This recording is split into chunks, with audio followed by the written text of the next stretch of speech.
नमस्कार सगळ्यांना, स्वागत आहे परत एकदा सर्वांचं आपल्या आवडत्या चॅनलवरती. तर सार्वजनिक आरोग्य विभागामध्ये जे विद्यार्थी स्टाफ नर्स म्हणजेच अधिपरिचारिकेसाठी तयारी वगैरे करत असतील, तर अशा सर्व विद्यार्थ्यांसाठी आजपासून आपण एक सिरीज चालू करूयात. कारण का या विभागामध्ये जवळपास 1414 ही रिक्त पदे आहेत आणि येत्या काळामध्ये याची जाहिरात तुम्हाला येईल. ओके, त्यामुळं जेवढं लवकर होईल तेवढं लवकर याच्यासाठी तयारी वगैरे चालू करा. तर पहिला प्रश्न पाहण्या अगोदर नवीन असाल सगळ्यात पहिलं सबस्क्राईब करून घ्या आणि अशाच पद्धतीचे भाग तुम्हाला पुढं परीक्षेपर्यंत मिळत जातील. त्यामुळं बाजूचा बेल आयकॉन सुद्धा दाबून घ्या. सो पाहूयात पहिला प्रश्न की लिंग गुणसूत्रांना अजून काय म्हणतात.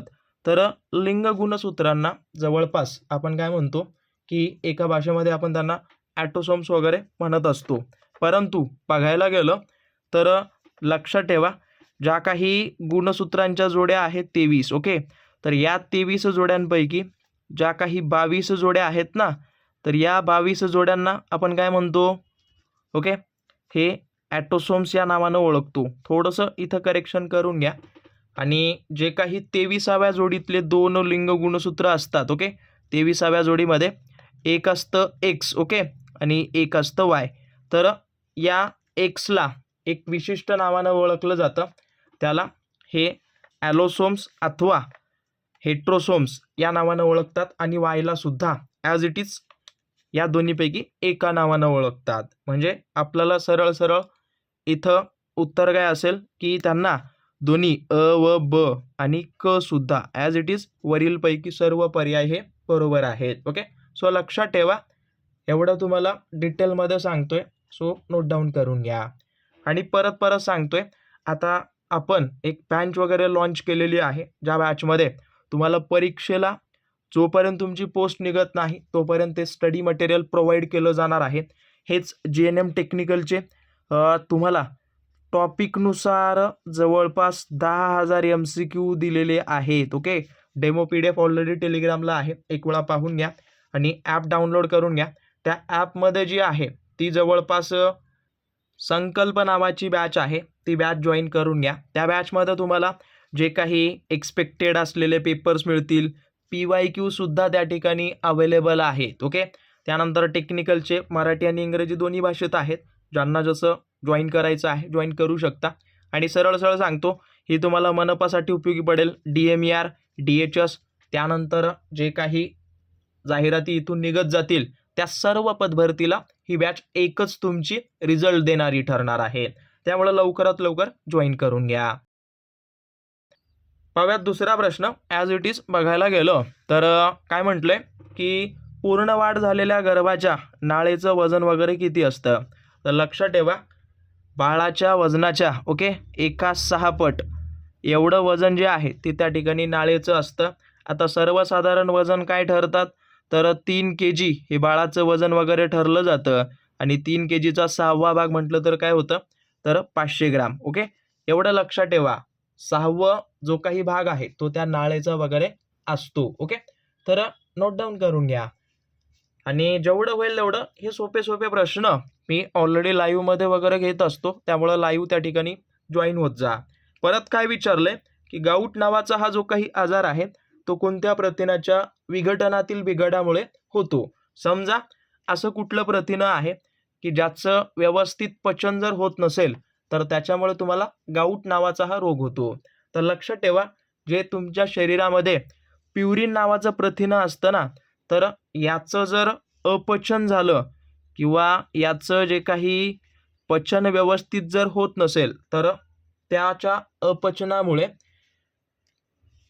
अपचनामुळे काय होतं, तुमच्या शरीरामध्ये युरिक ॲसिडची पातळी वाढते. ओके, लक्षात ठेवा. आणि ही युरिक ॲसिडची वाढलेली पातळी ती काय होते, तर जी काही तुमचे सांधे आहेत ना, ओके, सांधे, त्या सांध्यामध्ये जमा होते. आणि या सांध्यामध्ये जमा होऊन जो काही आजार होतो किंवा सांध्यामध्ये ज्या वेळेला युरिक ॲसिड साचलं जातं तर त्या साचण्याच्या प्रकाराला, त्या आजाराला काय म्हणतात, गाऊट म्हणतात. ओके, तर हे अशा पद्धतीचे कॉन्सेप्ट असतात, छोटे छोटे क्लिअर करून घ्या. याचा संबंध याच्याशी त्या ठिकाणी लागतो. ओके, हां, परत बघायला गेलं तर याच्यामध्ये केरोटीन हे कुठं असतं तुमच्या नखांमध्ये असलेलं हे प्रथिनं वगैरे आहे. अल्ब्युमिन नावाचं हे रक्तातलं प्रमुख असलेलं प्रथिनं वगैरे आहे. ओके, ग्लोब्युलिन सुद्धा त्याच्यामध्ये वळतं. तर लक्षात ठेवा हे सगळे कॉन्सेप्ट मी क्लिअर केले आहेत. परत इथं काय विचारलंय की पेल्विक किंवा पेल्विस जो असतो ना, तर त्याच्यामध्ये एकूण हाडांची संख्या किती असते. तर पेल्विसमध्ये जवळपास आपल्याला विचारलं पेल्विस, तर पेल्विसमध्ये हाडे असतात 4. ओके, आता याच्यामध्ये जे काही 2 बोन्स असतात ती काय असतात, हिप बोन्स असतात. Okay, heap bones. त्यानंतर परत बघायला गेलं तर एक असतो सॅक्रम. ओके, आता हे सर्व तुम्हाला कंकालविषयी माहिती असणं आवश्यक आहे. आणि तिसरा जो काही प्रकार आहे तो काय असतो, जो काही तुमच्या शरीराचा माकड हाड ज्याला आपण म्हणतो ना, तो आहे. आता याच माकड हाडला एक काय म्हणतात, कॉक्सिन वगैरे, कॉक्सिस वगैरे म्हणतात. ओके, कॉक्सिस या नावानं सुद्धा ओळखलं जातं. तर लक्षात ठेवा हे 2 हिप बोन्स, तिसरा सॅक्रम, चौथा माकड हाड, या 4 हाडांपासून ही पेल्विस त्या ठिकाणी बनत असते. तर छोटे कॉन्सेप्ट क्लिअर कॉन्सेप्ट ठेवा, सगळं तुमचं कव्हर अप होऊन जाईल. परत इथं काय दिलंय की एक जन्मजात ओके हृदयदोष ज्यामध्ये पायातील रक्तदाब उजव्या हाताच्या रक्तदाबापेक्षा खूपच कमी असतो. तर लक्षात ठेवा जी काही रक्तपुरवठा करणारी धमनी असते ना, हा, तर त्या धमनीमध्ये काय होतं, तर ती जी काही ॲओर्टा असते, तर ती ॲओर्टा ॲज इट इज याला धमनी. ओके, तर ही धमनी काय होते, आता ही या पद्धतीनं संकुचित होते, म्हणजे ही छोटी होते. आणि छोटी झाल्यामुळं काय होतं की जो काही वरचा भाग आहे हाताचा त्या ठिकाणी रक्तपुरवठा काय एक पद्धतीनं जास्त होतो किंवा त्या ठिकाणचं रक्तदाब वाढतं, हे रक्तपुरवठा करणारी धमनी. आणि त्याच्यामुळं इथं रक्तपुरवठा वाढतो आणि खाली जो आहे तो कमी वगैरे प्रमाणात होतो. अथवा सिंपल पद्धतीनं बघायला गेलं तर पायामध्ये रक्तपुरवठा कमी होतो, त्याच्यामुळं पायातला दाब वाढतो आणि हातामध्ये जास्त प्रमाणात होतो, त्याच्यामुळं त्यातला रक्तदाब जो आहे तो वाढतो. ओके, सो लक्षात ठेवा. आणि हे कशामुळं किंवा हे संकुचित झाल्यामुळं त्याला आपण काय म्हणतो, कोआर्क्टेशन ऑफ ॲओर्टा वगैरे आपण त्याला म्हणतो. ओके, सो लक्षात ठेवा हा एक जन्मजात हृदयदोष वगैरे आहे. परत रिपीट बघू शकता, नो प्रॉब्लेम, कारण का काही असे कॉन्सेप्ट आहेत जे क्लिअर होत नाहीत लवकर. ओके, हां. परत पोटाच्या बाजूला निळे डाग किंवा जखमा दिसण्याला काय म्हणतात. तर ज्या वेळेला पोटाचा जो काही बाजूला निळे डाग वगैरे असतात तर त्याला काय म्हणतात की ग्रेट टर्नर चिन्ह वगैरे म्हणतात. तर ज्या वेळेला तुमचा साधुपिंड, ओके, हां, सॉरी साधुपिंड नाही, अग्नाशय आपण त्याला म्हणतो ना, अग्नाशय किंवा पॅनिक्रियाज, ओके, तेच साधुपिंड वगैरे, पॅनिक्रियाज, जर याला सूज आली तर सूज आल्या कारणानं त्या ठिकाणी ते दिसून येतं. ओके, निळे डाग वगैरे.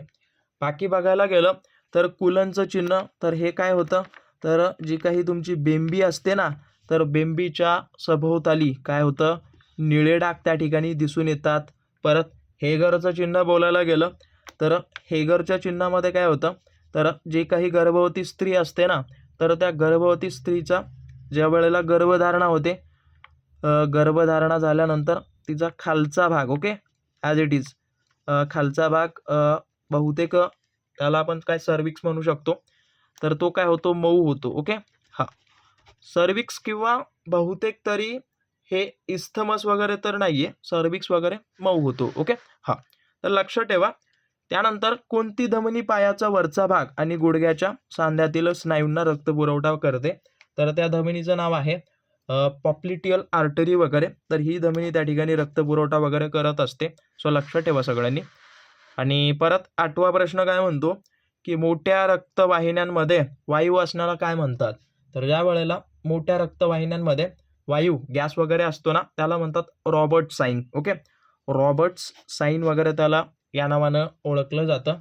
आणि हे जवळपास नेमकं त्याला आपण काय म्हणू शकता की गर्भाशयात गर्भाचा मृत्यू वगैरे झाल्याचं लक्षण वगैरे ते दिसून येतं. ओके, हां, हे साईन वगैरे कधी दिसतं, तर ज्या वेळेला इंट्रा युटेरियन डेथ वगैरे होते ना, IUD, तर त्यावेळेला हे दिसून वगैरे येतं. ओके, हां.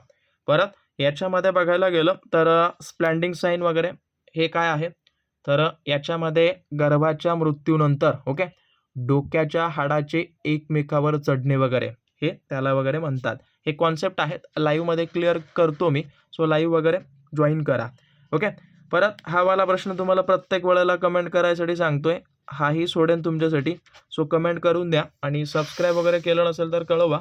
आणि याच्यापैकी तुम्हाला कितपत प्रश्न आलेत हे मला अवश्य कळून द्या.